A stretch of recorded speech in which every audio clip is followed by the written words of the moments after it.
उमेश व्यास जी गाजियाबाद से। जय जय श्री हित हरिवंश। महाराज जी के चरणों में कोटि कोटि प्रणाम। महाराज जी, मैं पिछले 2 साल से आपके प्रवचन सुन रहा हूँ। आपके 2 उपदेश, एक ब्रह्म मुहूर्त में नाम जप और दूसरा विषयों की जलन को सहन करना के पालन से मानसिक शांति में वृद्धि हुई है। इसी संदर्भ में 2 बिंदुओं पर आपका मार्गदर्शन चाहता हूँ, कृपा करें। पहला, अभी 2 बिंदुओं पर आपका मार्गदर्शन चाहते हैं महर्षि। पहला बिंदु है, अभी मैं महामंत्र का जप करता हूं पर कभी कभी विषय की जलन बेचैन कर देती है। मुक्ति चाहता हूं, क्या करूं? हाँ, इसको किसी साधन से हटाने का बल इसमें नहीं है, इसमें विचार का बल है।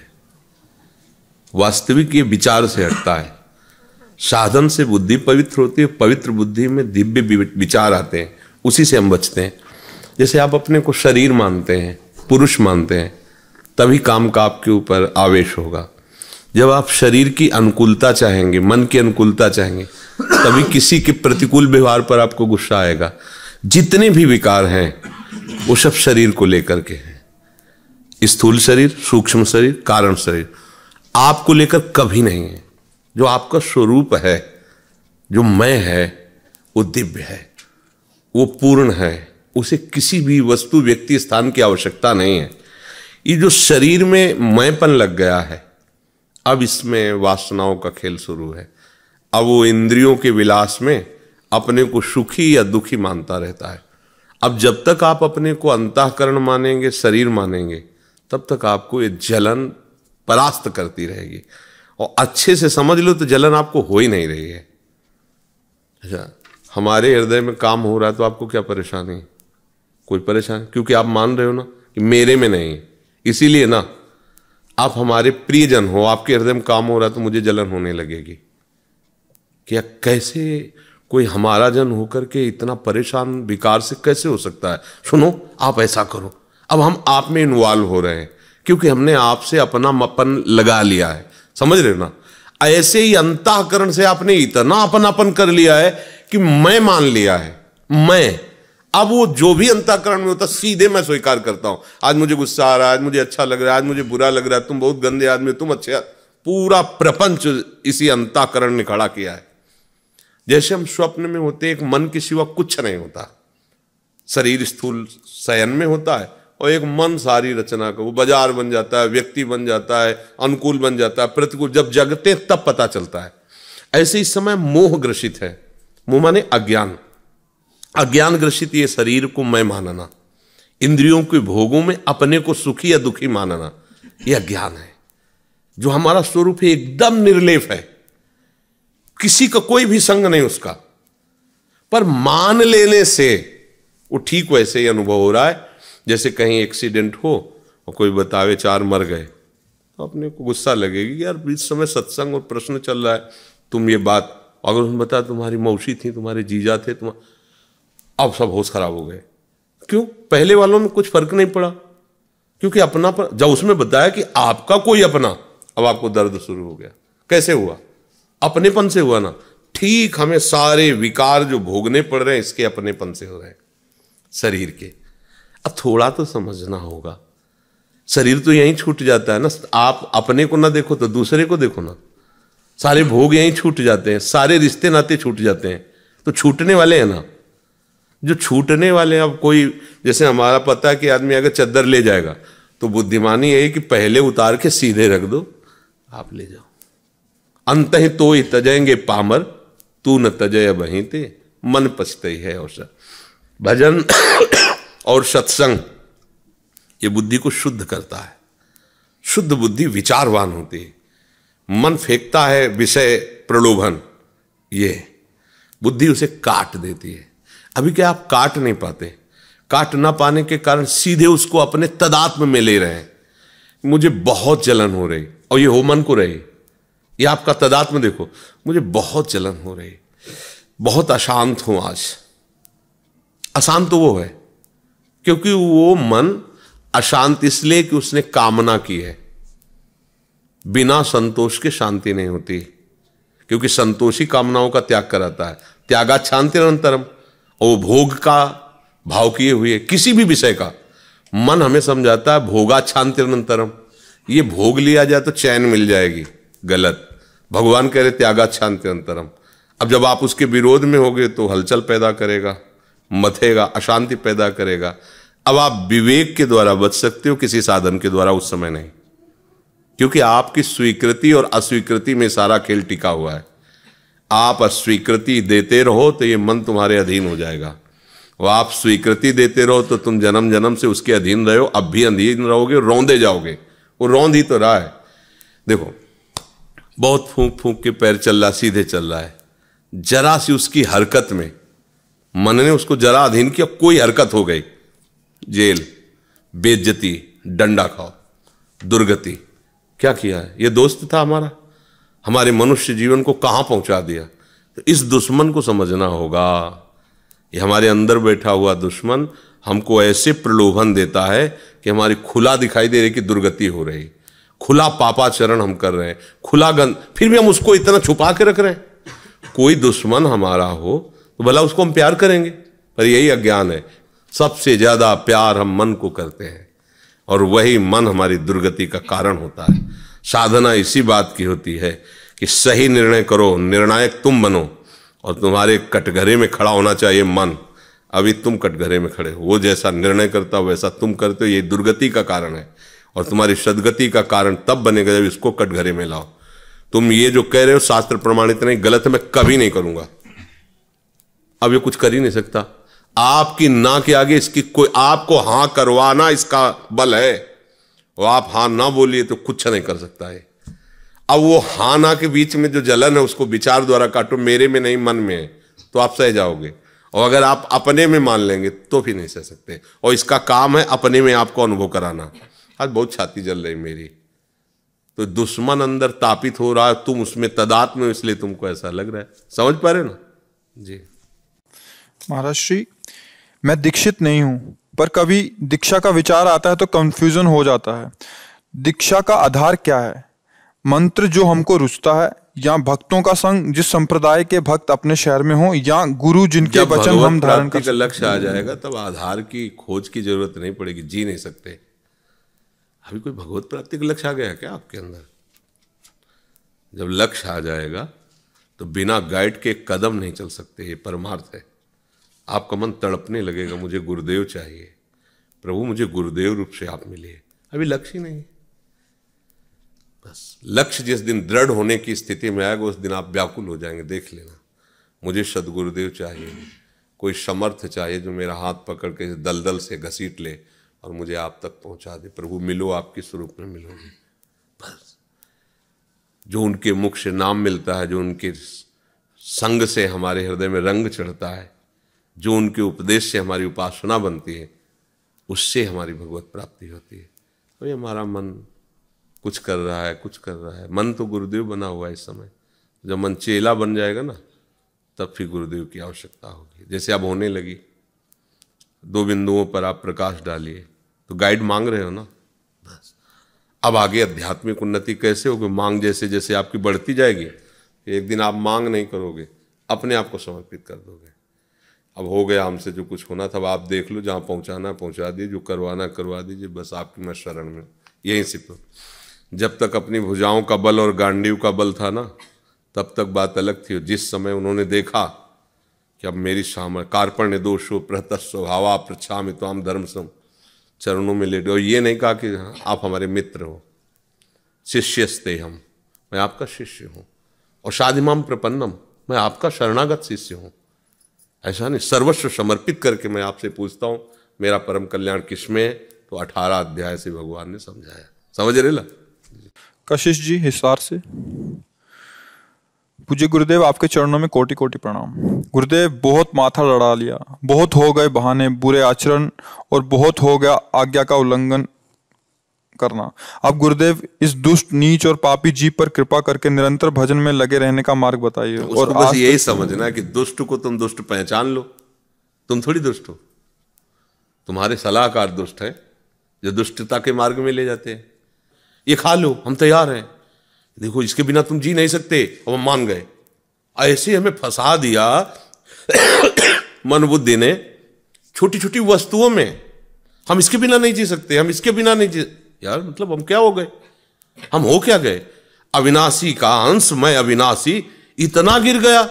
छोटी छोटी वस्तु, छोटे छोटे व्यसन, छोटी छोटी आदतें, हम इसके बिना नहीं जी सकते, हम इसके बिना रह नहीं सकते। क्या हालत कर दी इन चोरों ने, इन दुष्टों ने। तो समझना होगा तुम दुष्ट नहीं हो, न कभी थे ना आगे रहोगे, तुम भगवान के अंश हो। बस यही बात जाननी, दुष्टों के संग से दुष्टता रहे, कुछ बाहर से और कुछ अंदर से। बाहर से कुछ भी कुसंग हो जाता है और काफी मात्रा में अंदर से कुसंग होता है। जैसे अंदर हमारे जो सलाहकार हैं गलत सलाह देते हैं, उसमें हम पहले दस्तखत कर देते हैं, बस हम बिगड़ जाते हैं। इसको संभालना होगा आपको ही। अगर आप ईमानदारी से समझ रहे हो कि यहां गलत है, तो विनय की जरूरत नहीं, उस पर चढ़ जाओ। अब नहीं होने देंगे, अभी ऊपर अध्यात्म के ऊपर मार्ग में चलने लगोगे।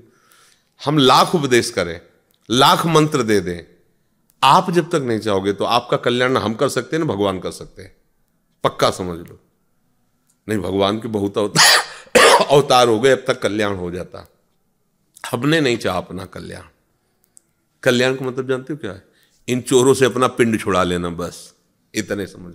सरल भाषा में हम तुम्हें कह रहे, जीवन मुक्त मोक्ष पदवी, इन दुष्टों से अपना पिंड छुड़ा लो, बस बात बन गई। इनकी सलाह तुम्हें सदैव आवागमन के चक्र में फंसाती रहेगी। अब शास्त्र की सलाह मान जाओ, गुरु की सलाह मान जाओ, इनको उस सलाह से चला दो, जीवन मुक्त हो गए। बस यही बात समझनी। अपने लोग मन बुद्धि शरीर संबंधों में इतना फंस गए कि ये बात ही समझ में नहीं आती कि मैं भगवान का अंश हूं। बस यही समझ में आता है ढांचा और इसके संबंधी रिश्ते नाते और इसकी भोग सामग्री, और भगवान अगर कोई है तो यही सब बना रहे। नहीं मानते। शरीर स्वस्थ रहे, परिवार स्वस्थ रहे, खूब रुपया पैसा खा, जय भगवान, साईं इतना दीजिए जामे कुटुंब समाए, मैं भी भूखा ना रहूं, साधु न भूखा जाए। यहां तक मांग है, यहां तक मांग है। इसके ऊपर वो जानते नहीं, साईं के सिवा कुछ है ही नहीं, ना कुटुंब है ना अतिथि है, वही है, दूसरा कोई है ही नहीं। एक बार साईं से मांग के देखो कि आप अपना साक्षात्कार करवा दो, सब समस्या समाधान हो गई। तो जब उसके साक्षात्कार की तरफ चलेंगे तब इनकी सलाह हमें छोड़नी पड़ेगी। गुरु इसीलिए बनाया जाता है कि इनकी अब सलाह नहीं माननी तो किसकी सलाह माने? बोले गुरु की बात मानो। गुरुमानी और मनमानी दो मार्ग है।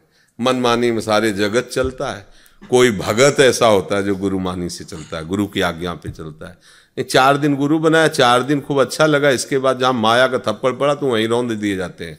जय गुरुदेव दूरी से कर लिए, निकल गए, क्योंकि माया नजदीक नहीं आने देगी। और अगर उनकी आज्ञा पे चलो तो हर कदम प्रकाश में बढ़ता चला जाएगा। पर ऐसे थोड़ी आप चल पाओगे, हर कदम फिसलन डाली जाएगी। जितना आप चलोगे जमा के पैर रखोगे उतना ही वहां अधिक फिसलन डाली जाएगी। आप और जब निकल गए तो आगे स्वागत के लिए खड़ा है, आओ गले लगो, आदर कर रहा है तुम्हें। हम तो हम स्वर पापे भ्यो मोक्षिष्यामि मा शुचा, मैं तुम्हें पवित्र करूंगा, तुम्हारे जन्म जन्मांतर के सारे पाप भस्म करूंगा, तुम्हें भगवत प्राप्ति कराऊं। पर चलना है इसमें, सबका आश्रय सबका संबंध छोड़ करके एकमात्र भगवत आश्रय, एकमात्र भगवत संबंध। अब वो आपको चलना है, इसमें किसी के आशीर्वाद की जरूरत नहीं है, किसी के आशीर्वाद की जरूरत नहीं। हाँ, कृपा इसलिए मनाई जाती कि मुझे कोई ऐसा मिल जाए गाइड करने वाला कि हमें कहाँ चलना है, हमें क्या छोड़ना है, क्या पकड़ना है, क्या करना है, और ये जानते हुए भी मैं क्यों नहीं चल पा रहा हूं, इस बात के लिए गुरु बनाया जाता है। चलना तो आपको ही, भगवत प्राप्ति तो आपको करनी है। आप ना करना चाहे तो कोई गुरु नहीं करा सकता। ये कोई ऐसी चीज नहीं है, ऐसे जो नाटकों में देखते हो ना, ऐसे किया और ज्योति जलने, ये सब नाटक ही में हो सकता है, सत्य में नहीं है। सत्य में ऐसे नहीं है। सत्य में तो उनके वचन पर चलो और देखो, प्रकाश ही प्रकाश है, आनंद ही आनंद है। ऐसा ये जो होता है ना, सभी लोग कहते हैं हाथ रख दो, पैर रख दो, ऐसे कुछ नहीं होता, कुछ नहीं। संत के वचन ही उनकी ताकत है, संत के वचन ही उनका आशीर्वाद है, संत का वचन ही शासन है। अगर मान लो तो आपका कल्याण हो जाएगा। वचनों पर, संतों के वचनों पर जो संत सेवा है ना, सबसे बड़ी सेवा है कि उनकी आज्ञा का हम पालन करें, वो प्रसन्न हो जाएंगे। बाहरी वस्तुएं, नाना प्रकार के पदार्थ तो शरीर पोषण के लिए हैं, तुम नहीं तो किसी न किसी से भगवान भरण पोषण अपने भक्तों करते हैं, लेकिन वास्तविक प्रसन्नता उनको तब होगी जब आप उनकी आज्ञा पे चलोगे, तो आपका कल्याण हो जाएगा। खास बात यह है। भारती वर्मा जी, गुरुदेव आपके चरणों में कोटि कोटि प्रणाम। गुरुदेव, एक प्रश्न है, प्रभु जब भी हम गीता जी का पाठ करते हैं तो ऐसी प्रतीत होता है कि इतने विराट ब्रह्मांड नायक प्रभु को तो मैं कभी प्राप्त नहीं कर सकती, परंतु जब भागवत जी और आपका सत्संग सुनते हैं तो लगता है कि वो मेरे हैं। ऐसा अज्ञान क्यों? अभी आगे बढ़ो। अणु अणियान महा तो महीयान, इसीलिए तो उसे ईश्वर कहते हैं। वो महान से महान इतना बड़ा है कि उससे बड़ा कोई महान है नहीं। वो छोटे से छोटा इतना है कि वो चींटी के भी हृदय में आराम से पैर फैला के सो रहा है। अणु अणियान, जो सबसे छोटा उससे भी वो छोटा है। और महतो महीयान, बड़े से इतना जो भी बड़ा उससे भी वो बड़ा है। इसीलिए तो हमारा मालिक है, हमारा प्रीतम है, हमारा ईश्वर है, और ऐसा हमारा दोस्त है, तो फिर हमें मिलने में क्या संशय है। उसे हम केवल बड़ा ही माने तो बात नहीं बनेगी। दोनों पक्ष देखो, अन्वय व्यतिरेक। वो केवल बड़ा ही नहीं, वो इतना छोटा है कि अपने भक्त की शौच भरी मल भरी लंगोटी भी धोने के लिए तैयार है। इतना महान होते हुए, चरित्र सुनो संतों के, इतना महान होते हुए अपने हाथों से अनंत शक्तियां हैं, अनंत पार्षद हैं, पर बाबा माधवदास जी की स्वयं मल भरी लंगोटी ठाकुर जी धो रहे हैं। सोचो, इतना महान है और इतना प्रेमी है, इतना वो करुणामय है कि भक्त कहता बेटा बन जाओ, तो बेटा बनकर उनके आंगन में खेल रहे हैं। इतना महान, जो सबके बाप का बाप है, उसको भक्त ने चाहा कि बेटा बन जाए, तो घुटनों के बल रेंग रहा है उसके आंगन में। ये क्या है? ये उसकी महती कृपा का स्वरूप है। तो ये दोनों पक्षों को जानो अगर जानते हो। कोई इतना विराट भी है वहीं गीता में, तो अर्जुन के घोड़ों की लगाम पकड़े हुए भी बैठा हुआ है। तुमको वो दृश्य नहीं दिखाई दिया? किसका प्रश्न है? हाँ, तुम्हें वो दृश्य नहीं दिखाई दिया? अगर अर्जुन को विराट रूप दिखा रहा है तो तुम ये भी तो देखो कि जहां अर्जुन के जूते हैं वहां ठाकुर जी बैठे हुए। सारथी का पद कहाँ होता है? सारथी का पद वहीं होता है जहां रथी के पद होते हैं। रथी जो बैठा है उसके जहां चरण होते हैं वहीं बैठा होता है वो। और बोलने का अवसर होता नहीं तो पैर की इशारे से समझाता है सारथी को कि बाएं चलना है, सामने चलना है, या जिधर इशारा मारा उधर। वहां तो ये थोड़ी कि तुम इधर रथ ले चलो। एक तो खुद ट्रेनिंग होती है इस बात की सारथी की, और वो तो आप कहां बैठे हैं, सरकार कहां बैठे हैं।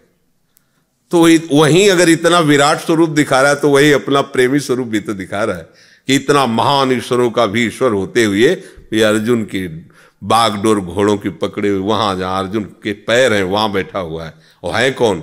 बड़े बड़े महापुरुष जिनके चरण रखने की चौकी की वंदना करते हैं। ध्येयम सदा परिभोग्नम अभीष्ट दोहम तीर्थास्पदम शिव विरंच नुतम शरण्यम भृत्यार्थी हम प्रणत पाल भवाब्दिपोतम बंदे महापुरुष ते चरणार विंदम। और वो कहां बैठे हैं? यही तो देखना है। तो अपने प्रभु को दोनों रूपों में देखना है ना। महान तो उनसे बड़ा कोई महान नहीं, और प्रेमी तो उनसे बड़ा प्रेमी कोई नहीं। और हम उनके अंश हैं, उन्हीं के तो अंश है ना। वो हमें कैसे मिलेंगे? जैसे चाहोगे वैसे मिल लेंगे। और अभी जैसे चाह रहे हो वैसे मिले हुए हैं। आपने विषय माना तो विषय रूप में आ गए, आपने पति माना पति रूप में आ गए, भोग माना भोग रूप में आ गए। आप योग से देखो तो भगवान रूप में दिखाई देंगे। वही है जाकी रही भावना जैसी, प्रभु मूरत देखी तीन तैसी। समझ पा रहे हो? निखिल साहू जी, गुरुदेव आपको शत शत नमन। हे गुरुदेव, आपने प्रवृत्ति और निवृत्ति दो मार्ग बताए हैं। मेरे द्वारा प्रवृत्ति मार्ग पर चलकर वृंदावन का वास करके वृंदावन के संतों और जो श्री जी की कृपा से वृंदावन आते हैं उनकी सेवा करने की इच्छा है। इस मार्ग में दृढ़ता पूर्वक चल सकूं, इसके लिए मेरी क्या दिनचर्या होनी चाहिए? पहले तो किसी भी मार्ग से चलो, नाम जप में प्रधान बुद्धि होनी चाहिए, तभी काम बनेगा। नाम बल से ही भगवत मार्ग में चला जाता है। दूसरी बात यह है कि ये जो सेवा प्रवृत्ति आदि, इसमें धन की आवश्यकता होती है। ये जैसी आपने भावना व्यक्त की, तो इसके लिए पढ़ो लिखो, नौकरी पेशा व्यापार आदि। माता पिता के धन से नहीं सोचना चाहिए कि बाप की जागीर बेच करके हम ऐसे, अगर वो आ गई है सब हमारे नाम, हम ही उसके मालिक हो, बात तो अलग है। मेहनत करो, 500 रुपये लेबरी करके कमाओ और 200 रुपये में माता पिता को समर्पित करो, क्योंकि उन्होंने तुम्हें पाला पोसा है। 100 रुपये में अपना काम चला लो, 200 रुपये में संत महात्मा, गौ सेवा, बंदर सेवा, चिड़िया सेवा, जो भी सेवा का मानो, ऐसे सेवा की जाती है। सेवा वही मानी जाती है जो धर्म पूर्वक मेहनत से स्वयं कमा करके। हाँ, अगर 4 रोटी 1 रोटी दे दो तो बहुत बड़ी यज्ञ हो गई, मेहनत से कमा। और हराम की कमाई सेवा नहीं होती, धर्म भ्रष्टता होती। स्वयं भ्रष्ट और औरों को भी भ्रष्ट करो, और धर्म से चलोगे ना तो स्वयं भी तरोगे, दूसरों को भी सुख पहुंचाओगे। तुम पवित्र कमाई से अगर हमें 4 रोटी दोगे तो हम सबका भजन बनेगा, और गंदी कमाई से दोगे तो हम सब खोपड़ी फोड़ेंगे एक दूसरे की, लड़ाई होगी, झगड़ा होगा, बेविचार, गंदी वार्ता। क्यों? जैसा डाला है वैसे विचार बनेगा भाई। जैसे पानी वैसे वाणी, जैसा अन्न वैसा मन, जैसा मन वैसे आचरण। नहीं तो अगर शुद्ध अन्न, जैसे लोग कहते हैं ना कि बेईमानी से भी कमाओ और संतों को उसका दशांश दान, ये सब बेवकूफी की बात है, बुद्धिमानी नहीं है। कहीं गंदे नाले के से धोने पर आपका हाथ साफ और पवित्र हो जाएगा क्या? तो गंदे आचरण से कमाए हुए धन से तुम किसी संत महात्मा, उसकी भी बुद्धि मलिन होगी, तुम्हें डबल पाप लगेगा। तो ये संत सेवा का भाव तभी सफल माना जाएगा जब तन और मन और धन तीनों से हम, क्योंकि जैसे अन्न आदि देना है, वस्त्र आदि देना है, तो धन की जरूरत पड़ेगी, और देना है तो मन पवित्र होना चाहिए, सकाम भाव नहीं होना चाहिए। तो हमारा तन मजबूत होगा तभी तो हम कमा पाएंगे धन आदि। और अगर ये सब प्रपंच लगे तो सीधे अपने आप को समर्पित करके भगवान का भजन करते रहो। जो करा रहे हैं हो रहा है, जो कराएंगे हो जाएगा, नहीं होगा तो हमें केवल प्रभु से मतलब, राधा राधा राधा राधा, खत्म खेल। अगर मुझे ये करना है तो फिर उसके लिए ये विधान है। अब देख लो आप, जैसे जूही श्रीवास्तव जी। श्री सद्गुरुदेव भगवान के श्री चरणों में शत शत नमन। भगवान, बीमारी के कारण शरीर को पवित्र रखना संभव नहीं हो पाता। अधिकतर 10-15 बार शौचालय जाना पड़ता है। हल्की सी भी ठंड लगने पर यह स्थिति हो जाती है। कोई शरीर किसका है? शरीर पवित्र की वार्ता तब होती है जब साधन मार्ग में चले, और वो शरीर राग त्याग के लिए पवित्रता का विधान है। शरीर जब पवित्र रखोगे तो शरीर राग छूट जाएगा, शास्त्रीय विधान है, आनी है। अब शरीर बीमार है, पवित्र नहीं रहता है, तो उसके परम पवित्र होने का उपाय नाम। अपवित्रः पवित्रो वा सर्वावस्थांगतोपि वह या स्मरेत पुंडरीकाक्षम सवायाभ्यंतरः शुचि। चाहे अपवित्र हो चाहे पवित्र हो, कमल नयन भगवान श्री हरि का स्मरण करते तुम बाहर और भीतर से परम पवित्र हो जाते हो। इस श्लोक का अर्थ है, जब कभी कोई अनुष्ठान करवाना होता है पांडित्य कर्म में, तो सबसे पहले दे वो पानी लिए, अपवित्रो वा सर्वावस्था। अब वो जानता नहीं बात क्या कह रहे हैं पंडित जी। उसमें ये नहीं कि पानी छिड़कने से हम पवित्र हो रहे, वो समझ रहा पानी छिड़क, वो मंत्र पढ़ रहे हैं, हम पानी छिड़क रहे, इससे पवित्र हो रहे। उस मंत्र का अर्थ है कि तुम अपवित्र हो या पवित्र हो, कमल नयन अरविंदाक्ष भगवान श्री हरि का स्मरण करने से भीतर और बाहर हो जीव पवित्र हो जाता है। ये मंत्र है, अपवित्रः पवित्रो वा सर्वावस्थांगतोपि वह या स्मरेत पुंडरीकाक्षम सवायाभ्यंतरः शुचि। वो वाह और अभ्यंतर दोनों से पवित्र हो। तो राधा राधा बोलो, राधा वल्लभ श्री हरिवंश, राधा वल्लभ श्री हरिवंश, चाहे सोच में हो चाहे जैसे हो, पवित्र ही हो। नाम के बल से सब कुछ हो जाता है। नाम जप करो। आगे जो विधान सेवा आदि के हैं वो आप नहीं कर सकती, क्योंकि आप पवित्रता का निर्वाह नहीं कर सकती। इसलिए नाम जप करो, नाम का ध्यान करो, नाम को भोग लगाओ, नाम का चिंतन करो। सामने जो आवे राधा वल्लभ श्री हरिवंश, हे प्रभु आप पाओ, पा रहे हैं प्रभु, यहाँ बैठे पा रहे हैं, हो गया। क्या परेशानी? तो वाणी जी कैसे पढ़ें? तो फिर अब इतना तो वाणी जी के लिए तो 10-15 मिनट मिलते होगा, शौचालय में थोड़ी बैठे रहोगे भाई। जैसे स्नान किए हाँ, तो हल्की सी ठंड लगी तो फिर से मतलब जाना पड़ता है, ऐसे हो जाता है। मोबाइल से पढ़ लो, आजकल मोबाइल में भी है ना, तो मोबाइल से पढ़ लो। अपना जीवन व्यर्थ नहीं जाने देना है, किसी भी परिस्थिति में हमें प्रभु को प्राप्त करना है।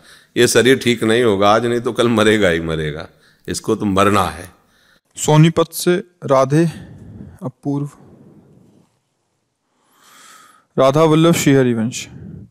मेरे सच्चे हितैषी संत माता के चरणों में दंडवत प्रणाम। मुझ अधम पर मेरे प्रभु की इतनी अपार हेतु कृपा है, जिसका मैंने प्रत्यक्ष में दर्शन भी किया है। ऐसी कृपा होते हुए मेरे उनके चरणों में विश्वास की शिथिलता बनी रहती है। संत माता आप कृपा करें कि इस शिथिलता का छेदन नाश हो। जब वचनों पे विश्वास करके चलोगे तो विश्वास हो जाएगा, नहीं तो बाहरी क्रियाओं से विश्वास नहीं किया जा सकता।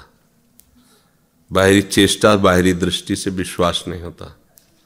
जब उनके स्वरूप को जानते तब विश्वास होता है, बाहरी चेष्टाओं से नहीं। उनके स्वरूप को जानने के लिए उनकी आज्ञा का पालन करें। उनकी आज्ञा का पालन करोगे, जब उनके समान हो जाओगे तभी वास्तविक उनको जान पाओगे। महत् संगस्त दुर्लभ हो, लिखा दुर्गमो। महापुरुषों का संग दुर्लभ है पर दुर्गमो। दुर्गम इसलिए लिखा जैसे पहाड़ हो, चढ़ करके पार करना। ऐसे उनकी बातों को समझ पाना, उन पर विश्वास कर लेना, अगर कर लिया तो अमोघ से आगे लिखा है, निश्चित तुम्हारा मंगल हो जाएगा, भगवत प्राप्ति हो जाएगी। मात संगस्तु दुर्लभ, देवर्षि नारद जी ने लिखा है, मात संगस्तु दुर्लभ हो पर दुर्गम हो। अगर निपटा ले गए तो फिर अमोघ से निश्चित भगवत प्राप्ति हो जाएगी। क्योंकि विश्वास और श्रद्धा ये हमारा विषय है।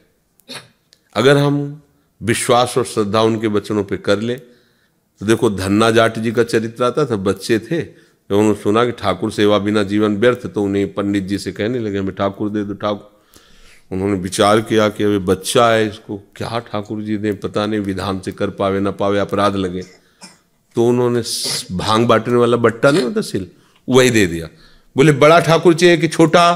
तो उनका बड़ा ठाकुर। वही भांग का बट्टा ऐसे लो। तो कैसे सेवा करेंगे? बोले नहा के नहा देना और पवा के पा लेना, बस इतनी सेवा है। बस पकड़ लिया कि मेरे भगवान। भगवत साक्षात्कार उसी भांग के बट्टे से हुआ, विश्वास। नहीं तो मान लो कि यार उनके ठाकुर जी तो ठाकुर जी जैसे दिखाए, ये तो मतलब पत्थर है ये सा। गुरु जी ने हमें ठग लिया क्या? विश्वास जरा सा हिल जाता तो ठाकुर जी थोड़ी मिलते, पर विश्वास था मेरे भगवान। बाजरे की रोटी और नमक, गरीब घर के थे। पहले दिन भोग लगाया नहीं, दूसरे दिन भोग लगाया, पर अपना भी नहीं पाया। गुरु जी ने कहा था ना पवा के पाना, ये वचनों पर विश्वास होता है। तीसरे दिन उनको लगा कि गुरु जी को दूध रबड़ी ये सब अच्छे अच्छे पदार्थ ठाकुर जी को भोग लगाए, वहाँ शायद ये रूठ गए हो कि बाजरे की रोटी नमक है। तो ठाकुर जी का देखो आए हो तो इतना समझ लो, हम गरीब घर के, हमारे पास और कुछ नहीं, हमारे हिस्से में एक ही बाजरे की रोटी मिलती है, और आप नहीं पाओगे तो 3 दिन हो गए हमको भी भूखे रहते हुए, तो आप पाओ देखो। जब आ गए हो तो आप पाओ देखो, वो भांग के बट्टे से।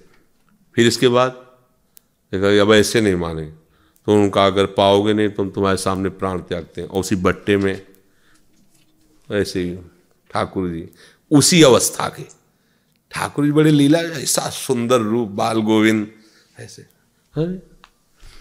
तो उनका इतनी देर क्यों लगा दी? कहा क्षमा चाहते हैं, भगवान कह रहे हैं क्षमा चाहते हैं, देर।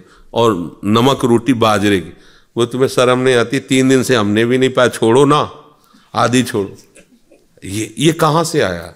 ठाकुर जी उनके यहाँ खेत रखवाली करने वाले बने, उनके सेवक बने धन्ना जाट के। ठाकुर जी महान भगत हुए, केवल विश्वास।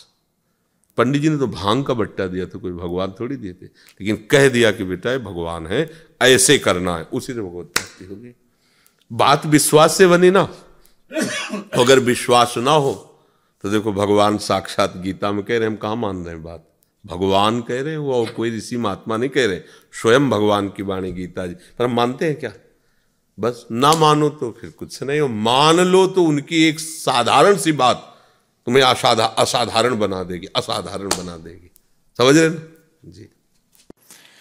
माधव मिश्रा जी प्रयागराज से। माधव मिश्रा जी। गुरुदेव प्रणाम। गुरुदेव, मैं रामानुज संप्रदाय से दीक्षित हूँ। क्या राधा रानी को प्रेम प्राप्त कर सकता हूँ? क्योंकि आंतरिक समर्पण उन्हीं में है। क्या करें? जहाँ आंतरिक मति होती है वही गति होती है। अगर आप राधा राधा रटेंगे और श्री जी के चरणों में चिंतन वृत्ति रखेंगे, उनके चरणों का आश्रय लेंगे, तो वहीं पहुँच जाएंगे। जितने भी संप्रदाय हैं सब प्रभु के ही है ना। तो मान लो रति हो रही है राधा रानी के चरणों में, तो वही प्रभु कृपा करके रति दे रहे हैं ना। तो बाहर से ऐसे ही रहे, अंदर अंदर अंदर। तो बात अंदर की है। अंदर जहाँ प्रीति करोगे वहीं तुम्हारी उपस्थिति मानी जाएगी। जैसे बाहर से हम बाबा जी हैं और प्रीति करें भोगों में, तो हम संसारी पुरुष हैं। और वो संसार में है, प्रीति करता है भगवान में, महान भक्त है। अंदर की प्रीति की ही स्थिति मानी जाती है, बाहर की नहीं। बाहर से हम वृंदावन में और अंदर से चिंतन करें दिल्ली कलकत्ता विषयों का, हमारी स्थिति वृंदावन में नहीं मानी जाएगी। और आप दिल्ली कलकत्ता में रहे, लेकिन आपको एक गम है मुझे वृंदावन वास कब मिलेगा, मैं तो बहुत दूर हूँ, और बार बार वृंदावन के लिए तड़प रहे, चिंतन करें, तो आपकी वृंदावन में स्थिति मानी जाएगी, उपस्थिति वृंदावन की मानी जाएगी। तो अंदर से प्रियाजू का चिंतन कर रहे हैं, राधा किशोरी का, तो आप राधा किशोरी के उपासक माने जाएंगे। और जिसकी उपासना करते हैं उसी उपास्य देव की हमें अनुभूति होती है, क्योंकि भगवान तो है ना, हम जो भावना कर, ये था माम प्रपद्यन्ते तास्तते भजाम में, हम आप श्री जी के भाव से भजोगे वो श्री जी के भाव से मिल जाएंगे। समझ रहे?